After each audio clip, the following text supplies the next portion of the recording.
Do you ever have goals for your fitness, for your health, for your weight loss, and you go in it with this attitude of all or nothing, like I have to be perfect. It has to go exactly this way. And if it doesn't, then I'm out. We all tend to do that. And today we have an awesome guest joining us who's going to talk about this and how fitness doesn't have to be an all or nothing thing. Let's get this party started. This is LadyBoss Unplugged. Let's go. Welcome to LadyBoss Unplugged. This is Molly Richards, your host. I am beyond excited to empower you to overcome life's obstacles, to form new healthy habits, to cultivate a growth mindset, as well as bring in some super cool guests who will share their own kind of magic with you. Oh, did I mention we'll have fun too? Heck yes, we will. Join me for weekly, unfiltered, raw, real, and encouraging conversations that inspire transformative change, that give you the tools to create a positive domino effect in every aspect of your life, and just have fun hanging out. Now, let's get unplugged.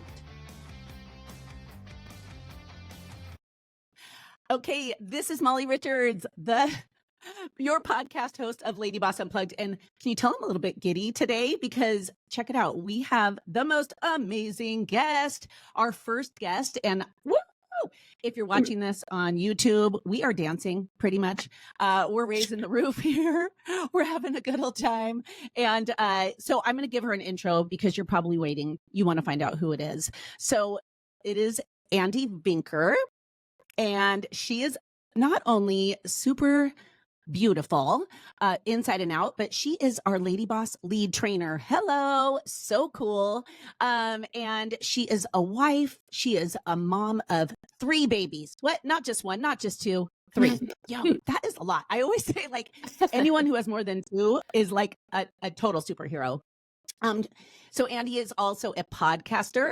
She's a published author. I need to know more on that. I can't wait for that. 15 years in the fitness industry. What? That's a long time. She's also an influencer, and we have this in common too, which is crazy. We both lost 65 pounds postpartum, like after having our babies. Like what? So anyway, she is beautiful and amazing, and I don't want to keep talking because I want you to share a little bit about yourself with us. So here she is. Yay! Thanks so much for having me. I'm super excited. I'm excited too that we'll get to chat often, right? Yes. We're hanging out. Yes. We're gonna hang out and we're gonna have you as much as possible. Which is awesome. I'm so excited. Mostly just, I mean, like getting to talk to our lady bosses aside, so excited. But also getting to hang out with you, never upset. Same. Always an honor. I feel the same. You're so sweet. Oh my gosh. You make me smile just whenever you talk and you share things with the LadyBoss community. I'm always just like smiling the whole time. I'm like, oh my gosh, your energy is contagious, infectious. So thank you for that. Thank you. That was so nice. So tell us a little bit about yourself, like how you've been in the fitness industry for 15 years. Like how did it all get started? So a long time ago, I grew up, I was a wee babe, and my dad loved all things fitness. He wanted to be Arnold, like Arnold Schwarzenegger. And he like wanted us so much to have this love of fitness and movement like he did. Like he would buy us matching tracksuits every Christmas and a rec membership to our local rec center. And every time we went to the rec center, I would scream and cry. I was like, I hate exercise. I hate it so much. Because then we'd like run on the track or like I would try a machine. I'm like, Mom, I burn like 200 calories. And she's like, oh, that's like almost like a slice of bread. And I'm like, what is even the point? What is even the point? It's uncomfortable. It's sweaty. No one likes exercise. People that do are crazy. So fast forward a few years later, I was like 18. I got this injury at work. And after I had to have surgery and stuff, I was introduced to physical therapy. I tried an elliptical at physical therapy and I was like, okay, so actually this feels kind of good. And I tried to take aerobics classes at school. And I was like, okay, so maybe running isn't my thing. Maybe like running a track at a rec center is not my flavor of fitness, but maybe there's more out there. And it wasn't until I went to a gym and I said, what are the classes? And they're like, here's the schedule. And I'm like, Zumba fitness. And I was like, sounds spicy. Let's try it. Found out it was Zumba. Yeah. And I found Oh out my that it was gosh. like, that was a whole nother level. Like I fell in love instantly. It was music that was familiar to me. I'm Latino. I have a Hispanic background. And so to have like the music of like my life, and then also to see movement and be in a room with people that were just so high energy and we're like whoop whoop, but then also having fun. It felt like we were in the club on a Tuesday night and it was safe. There were no creepy people.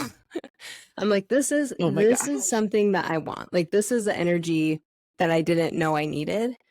And so from there, that's kind of what catapulted me into being like, well, how do I like love this? How do you teach it? And then from there, I started to really get into other things, like other flavors of fitness, like lifting, like personal training. And I pursued a bunch of other certifications. And so here we are 15 years later. And it has just been such an amazing ride. And I'm so grateful.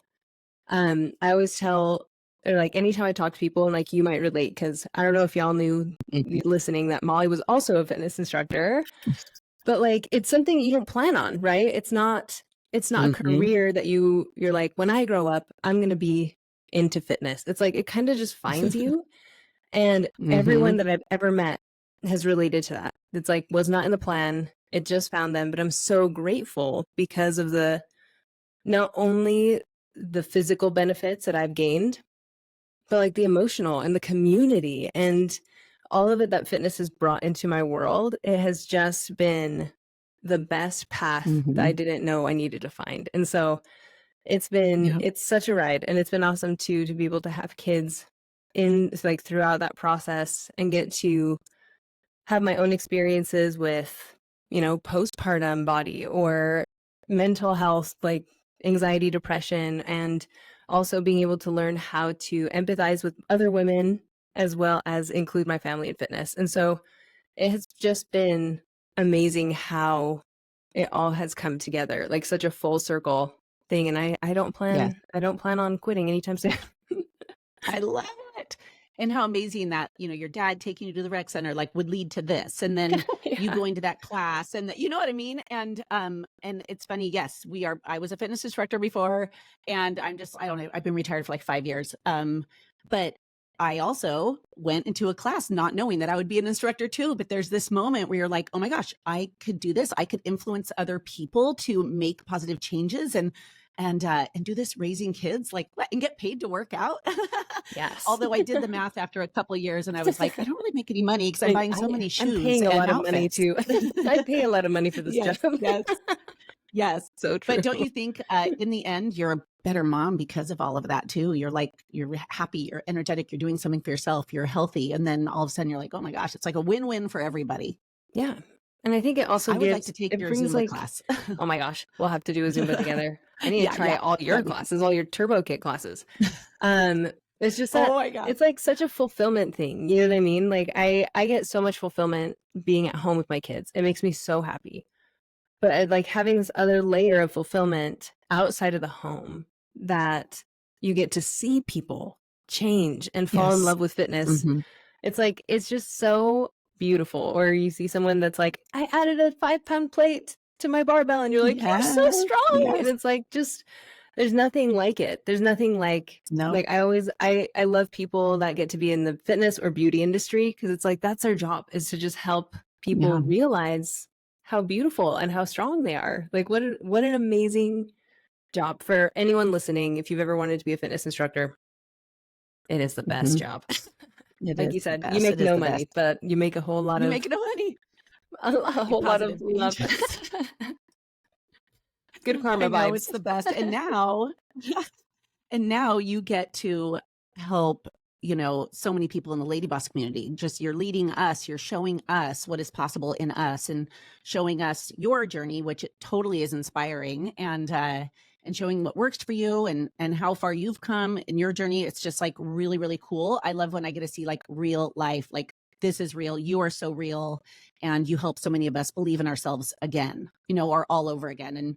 And I think that through, even if fitness instructor or not, all of us as women, we tend to go through like ups and downs, right? Where we're crushing it, we're killing it. And then all of a sudden we're like, we've lost it. We're feeling no motivation. We're not feeling inspired anymore. We just feel like, I'm done.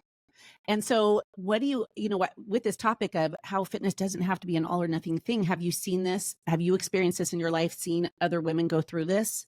And if you can give us some direction or anything that everyone listening to, like, I know that we all go through this. I definitely went through this like a year ago, and I feel so good that I finally was like, it's not all or nothing, and this is former instructor. Yeah. So it doesn't matter if we are that, we still go through it. Absolutely. I think I'm like, there are a few things that come to mind with that. I have had the opportunity as like an online coach even to work with different women, and it has been interesting because I've seen it in myself. I've totally seen it in myself. I'll go there in a minute, but I want to talk about like a one client in particular. Yes. And Mhm. I remember she was just so driven, so amazing. And I think we all begin that way, and I think that's the way to start anything is like if you feel fire, you go for it. And trying to figure out how to make it a long-lasting fire, not a quick flame, right? Make it a long-lasting, like afterburn, love of this new habit or this new desire to like feel physical or emotional change with starting with like an exercise program. But I had one client in particular that she really struggled because she felt like if I eat something, quote, bad, like I'm using heavy quotations, I don't believe that there's like a bad food. Controversial as it seems, I feel like there's room for everything. But she felt like if she ate a cookie or something, everything was derailed. She was a failure. She like, what was even the point of trying? And I think about like how sad that is that we get so hard on ourselves. I like to relate it as a car. Like say you're starting a road trip and you blow a tire. When we see our fitness journeys as like an all or nothing thing, it's like we are imagine lighting the car on fire, being like, well, we blew a tire, the whole car is bad to me now. When the reality is it's like, no, we can just change the tire and keep going. We can like see that there's balance, that there's need for balance, that sometimes there's need for a cookie, sometimes there's need for rest. And then we just move forward and it just becomes part of our life. I think we get trapped in this idea of like, I have to live a fit life or I have to live the opposite. It's like, no, exercise, wellness, nutrition, it's just a puzzle piece in the grand scheme of our whole lives, right? It can't be everything. Otherwise, and like we could probably go into too deep too fast, but it's mostly just this idea of like it becomes our whole identity, it becomes everything, and then we have all these external things at play defining how we see ourselves, how we feel about ourselves, and how much of a disservice are we doing when we make everything about just this one aspect of us. When the reality is it's like, no, there's so much more to our story. This is just 1 hour of our 24 hours a day. Like, so how would you, Molly, how would you make that? What would you tell somebody? I'll just flip the script. Like, what would you tell somebody that feels like it has to be an all or nothing situation? Like, how do you break that? Because it's so, it's something, like you said, we all struggle with. Yeah. I always think, so I think about it, I'm like, the first thing I think is like, what are your goals? Like first, like, what are your goals? What do you want out of this? How do you want to feel? I always go to how you want to feel, not how do you want to look? Because for me, I grew up in a family. I have 4 older sisters, and I'm the youngest girl. And I could picture myself as a young 8-year-old girl. And I have a sister who's like 20 years older than me or whatever, 15 years older. And everything was, how do I look? Am I too fat? Am I too this? Am I too this? And I'm a little girl. They didn't know, you know what I mean? But I was like, oh my gosh, everything has to do with the size of their pants, how they look. It wasn't about, do you feel good? And so like I get teary thinking about that, which is so weird, but it's about how do you want to feel? Do you want to show up better for your kids, for yourself? Do you want energy to play with them? Do you want to sleep better? Do you want to feel sexy for your husband? I'm always about that. So that's what I would first start with. Okay, how do you want to feel? Then let's start there and maybe start 2 days a week and then maybe 3 days a week, maybe try this. If you don't like this, try this. So that's what I would say to someone, just because for me, it's a feeling. And I think when we feel better, we will stay the course, even when things get hard. Absolutely. Yeah. Mm-hmm. Yes, it's kind of crazy though.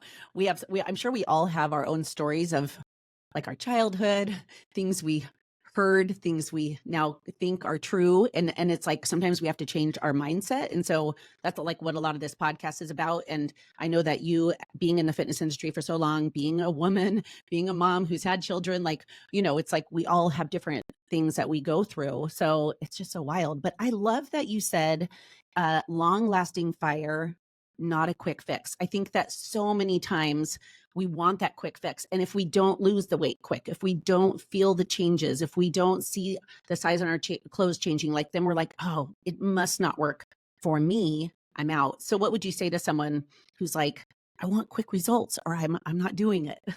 I'm sure you've seen this in your classes too. Oh yeah. I'm not getting like it. in I'm not every getting it. aspect. I can't dance. Yeah.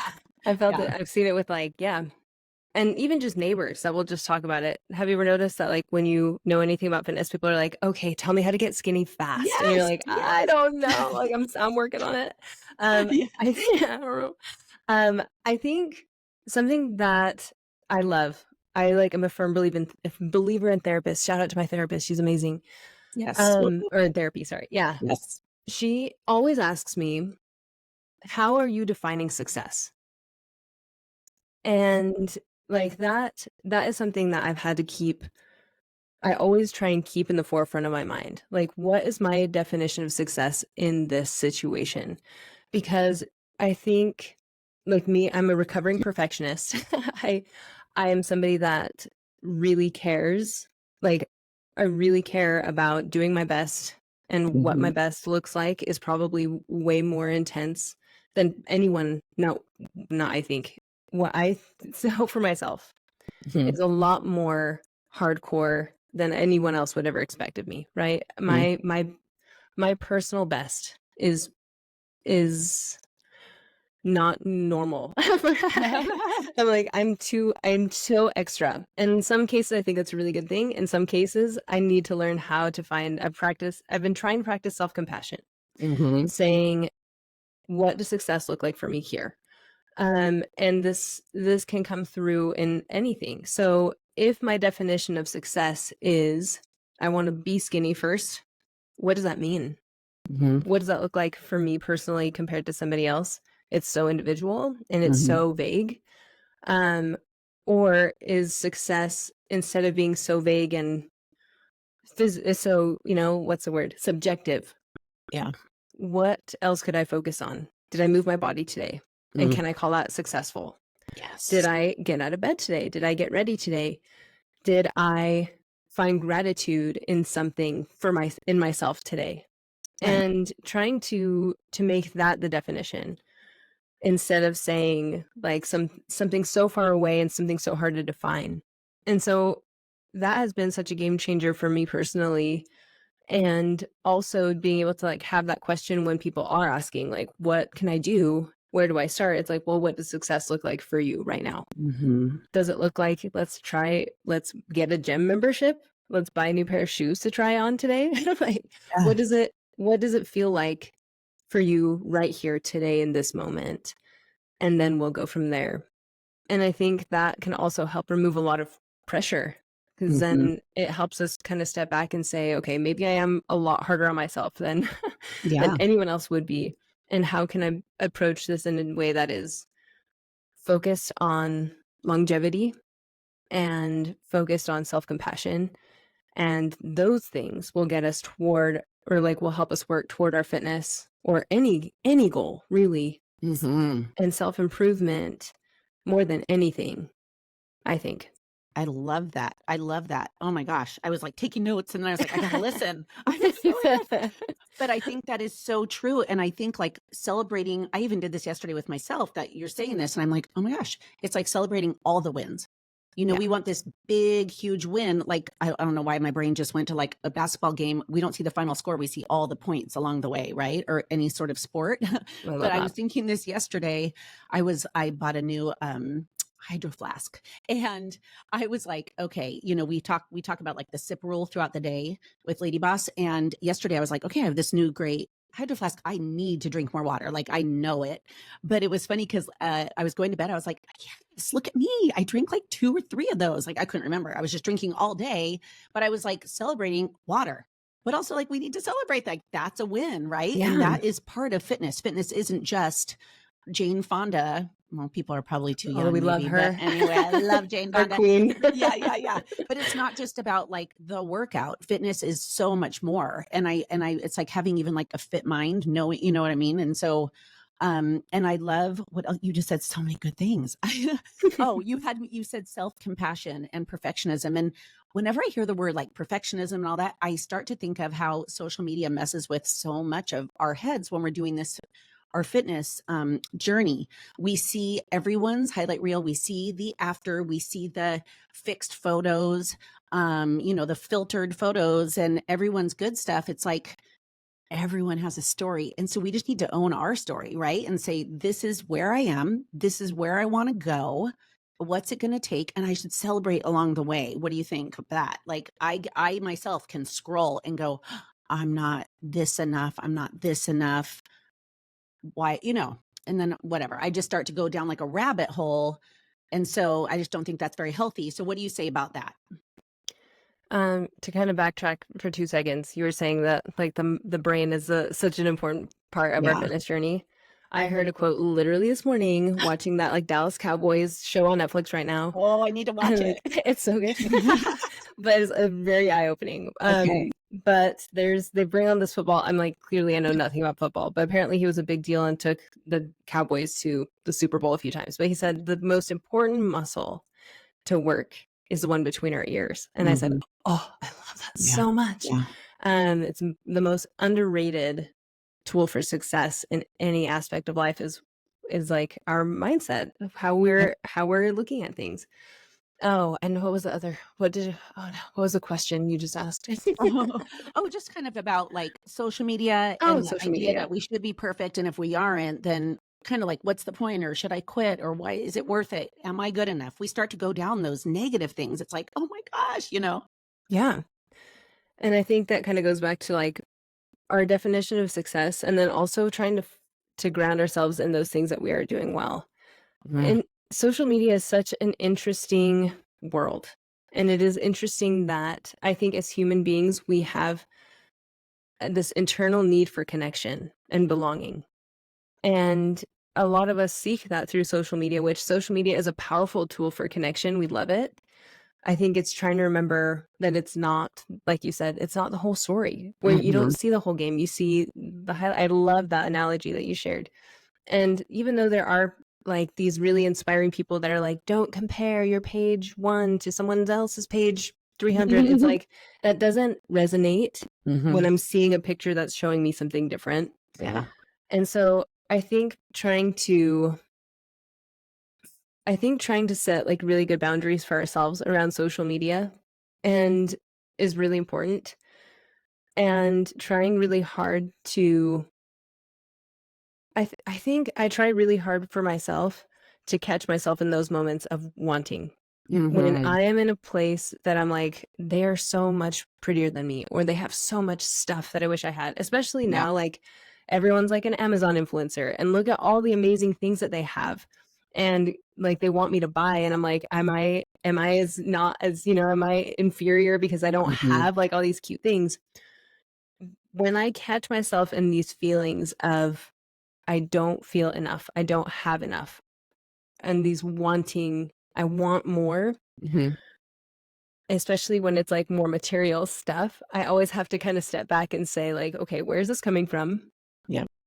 Do I know that I am of value without achievement and without stuff? And sometimes it's like, that's a really hard practice. Honestly, I feel like practicing that self-awareness can be so tough to just be able to say like, hey, I don't have the same story as a social media influencer and they're inspiring and I love that for them. Yeah. But if it's making me feel any type of way negatively toward myself, then maybe I need to like pump the brakes, turn off social media, or even just say, like find out what I could do to ground myself in my own worth. Mm-hmm. Like we had some kind of a lesson in high school, and I remember our teacher was talking about jealousy, and he's like, "Have you ever thought about jealousy? Like, what is jealousy? What kind of emotion is it?" And someone said, like, I always feel jealousy when someone is doing something that I'm not. And that was like, so, ooh, like, too, tell me more. But our teacher challenged us to start really noticing when we're feeling jealousy or when we're feeling judgmental. He's like, they come from the same place. If we're judging somebody else, we're like, ooh, they must be doing something that I'm not. And starting to think like that instead of thinking, ooh, like they're so whatever. It's like, no, my feelings, this negative feeling is all about me. So where is it coming from?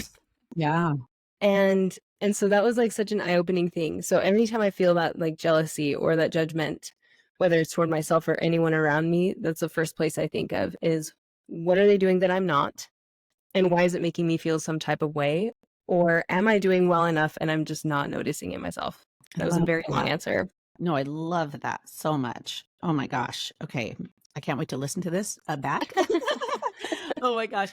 Okay, that was awesome. So if someone is listening right now and they're like, okay, I really want to get fitter. I just want to feel better. I want to do all this.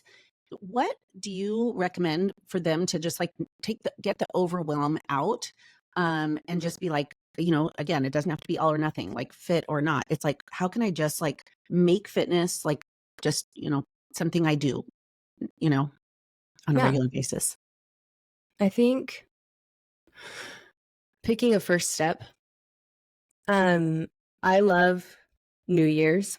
I and working in a gym, like how exciting it is when people are like, Yeah. I want to like change my life. But something I think a lot of us do is we jump in with this all or nothing thinking. Okay, so I'm gonna start my fitness journey. So I'm gonna start meal prepping and I'm gonna cook all the chicken and then I'm gonna get the outfit and I'm gonna start at 6 a.m. for sure, because that's when the diehards go. I'm gonna go to the gym at 6 a.m. Yeah. And then that first day hits and we're like, actually, I'm kind of tired. Maybe I won't go. I'll start tomorrow because that's too early. Or maybe, like we start kind of rationalizing. But I think instead of kind of going back to the car analogy, instead of saying, okay, I'm a little tired, maybe I'll go later. Or maybe I'll go on a walk instead. I think a lot of us will just shut it down completely. So maybe picking one thing, one I thing a love week. that. And that's something that I've always tried to challenge my clients. Like, have you ever been to the gym? No. Okay, so buy a gym membership. Your first day, you're just going to put on your shoes. Next day, we're going to get in the car. And you can sit in the car and then be done, and that's okay. Yeah. Or if you want to take it to another level, drive to the gym. Don't go inside yet. Just get in, just practice driving. Put on your shoes and drive to the gym. And just building one step at a time and seeing how I think it builds a lot of confidence when we can just do the one thing, even as small as put on your shoes. Yeah.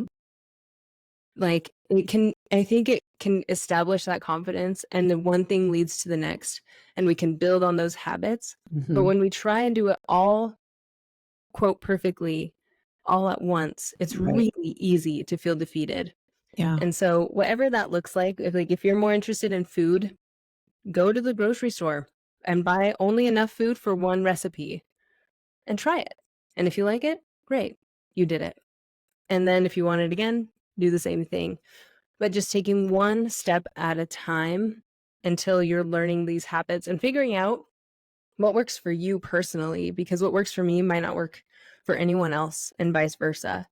So finding your first step. I love that. You said so many things that I totally, when I go back to like January 1st, I remember seeing the gym all packed and everyone's making changes. And then about a month later, it dies off, right? But I've been there as well where I'm like, okay, I'm going to go to these 4 classes. I'm going to do all this and I'm going to meal prep. I mean, really, I remember like you really hit some good ones where you're like, one meal, buy enough food. Cause I would do that where I'd be like, I'm going to make all this. I'm going to buy all this rotisserie chickens. I'm going to chop up. My So it's husband's a like, well, rotisserie what? chicken.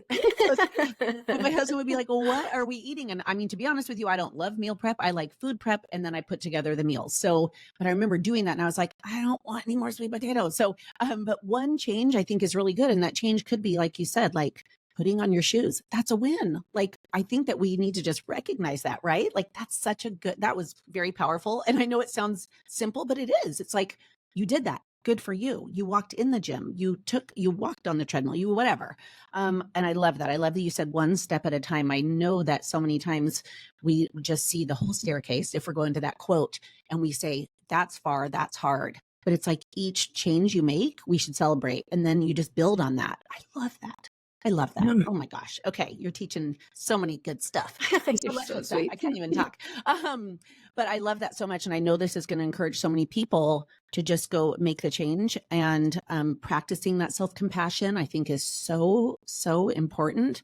And we're getting to know you, by the way. And so it's so much fun. Like I said, Andi's going to be on, lots of podcasts with me. She is our lead trainer and she is our expert. And so with that said, I do have another question for her, but I just want to also let anyone who's listening, like if you have questions for Andi, let us know, and then we can cover them on future podcasts together. And I also love, I told Andi, I was like, I'm going to throw a question at you. I'm not going to let you know what it is. And she's like, I'm scared. And I said, you should be. No, I'm kidding. But well, first, before we get to that question, we'll get to the question. I don't want to tease. So what is your, well, I kind of know because you just kind of told us, but maybe it isn't. What is your like guilty pleasure right now? What is that thing where you're like embarrassed to tell people you're doing, you're watching, you're reading, you're learning, or you're obsessed with? Like, what's that thing, your guilty pleasure? 2 things. Oh, yes, 2. Like 2 for sure. Bridgerton. I love Bridgerton. Oh, yes. On Netflix. That's my show. I love it. It's so good. Oh, And then organizing containers. I have so many containers. I just love containers. There's another show. Are you organized? Are you like super organized? I should be more organized. Look how many containers we have. I'm doing a lot better. But there's a show that I like watched during COVID called Get Organized with the Home Edit. Have you ever seen that? I have that Love book. them. Love it. Yeah. Yes. Changed my life. I'm like, okay, if it fits in a container, yes, we can keep it safe. If it overflows, but no, it's gotten to a point when people are like, is there like a gift card you like love? And I'm like, the Container Store or Amazon. Yeah, it's like I can buy 1 container at the Container Store with like a $200 gift card, but worth it. Yeah. Oh my gosh, those Home Edit girls are the only reason why my pantry is super organized. The spinning things, like for all. I mean, people walk into my pantry, they're like, "What is this?" And I'm like, "Oh, like I have a song." Let me tell you. But I'm like, well, I saw one of the Kardashians' pantries, and then I was obsessed. Yeah. I also read the other day that J-Lo had her 55th birthday party, and it was Bridgerton themed. I just want to let you know that. No, J-Lo. Where was my invite? No, why were we not there? Okay. I need to like surround myself with more friends that would be interested and be like, can we dress Bridgerton? Like, can we do something like this? Just like on a random afternoon, please. So good. You are such a breath of fresh air, and really like talking with you. And we have so many more we're going to talk so much more, but I'm so happy to know you. Can you tell us like where people can find you? I know you have your own podcast too. And also like just tell us a little bit more about how we can, learn more from you, get to know you. My podcast is like very niche. By the way, it's like specifically for fitness instructors. Okay. And so if you are somebody that wants to be a fitness instructor, you can find it. It's Fit Pro Radio on all major podcasts. It is outdated, so I will have to update. But sure. And you can find me on Instagram. It's just Andi Marie, but it's very Utah spelling. If you are from Utah, we have very creative name spelling here. It's ANDIMAREE, Andi Marie. And so I would love to connect with you on any of those platforms. I love it. Connecting people from all over the world is like my favorite part of all of this. And I'm sure you follow Andi. If you haven't yet, you have to. And her Instagram reels and videos are so fun. They will make you laugh. They will make you smile, pump you up. And you'll be like, okay, what magic, what the heck, whatever she's having, I'm having. And you'll want to follow her and all of that good stuff. So you're amazing. I'm so thankful that we got to finally have this first podcast. There's more to come, but we just are excited to get to know you, to learn from you. We're already inspired by you, and you're just magical. So excited. All right. Thanks everybody for listening. Remember, keep giving us your reviews. We're so thankful for that, and sharing this with friends. And we appreciate you. And, our goal is just to help you realize that you are amazing, that you are the star of your life, and that you can go do anything. And as Lady Bosses, we are here to be your hype girls. We are here to cheer for you and help you remember that, you can literally reach any goal that you believe in, and you're not alone with Lady Boss, which is so cool, right? I love that. All right, girlfriend, we'll see you on the next one. Thank you. Thanks Thank everybody you, everyone.